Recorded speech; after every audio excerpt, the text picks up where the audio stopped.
உங்க நேம்? தினேஷ். ஆனா எங்கேருந்து நான் வரீங்க? நாங்கள் திருச்சியிலேருந்து வந்துருக்கோம். திருச்சிலேருந்து. திண்டுக்கல் இப்போ சிறுமலையை சுற்றி பார்க்குறீங்க. இது எப்படி நான் இந்த ஃபீல்? சூப்பராக இருக்குங்க. நாங்கள் வந்து ஒரு ப்ரைவேட் கம்பெனியில் ஒர்க் பண்ணுறோம். கிட்டத்தட்ட ஒரு 25 பேர் வந்திருக்கோம். கொடைக்கானல் போக முடியாத காரணத்தினால இங்கே வந்தோம். ஏன்னா அங்கே வந்து பயங்கர ரஷ்ஷாக இருக்குது, எங்கே போனாலும் டிராஃபிக்காக இருக்குன்னு. பட் இது ஒரு புது எக்ஸ்பீரியன்ஸாக இருக்குது எங்களுக்கு.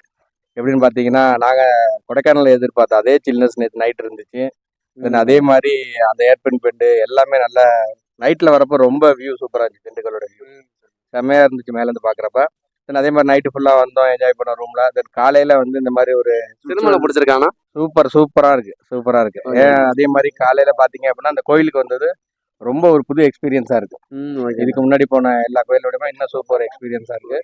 ரொம்ப பசங்களை வந்து ஒரு ரெப்ரசன்ட் பண்ணுறதுக்காக கூப்பிட்டு வந்தேன். நான் இந்த பசங்களுக்குலாம் கிளஸ்டர் மேனேஜர் மாதிரி இவங்களை ரெப்ரஸ் பண்ணுறதுக்காக கூப்பிட்டு வந்தா கண்டிப்பாக ரெப்ரஸ் ஆகிருப்பாங்க எல்லாருமே. கேளுங்க நீங்களே பசங்க. கண்டிப்பாக எல்லாம் நல்லா இருந்துச்சுண்ணே.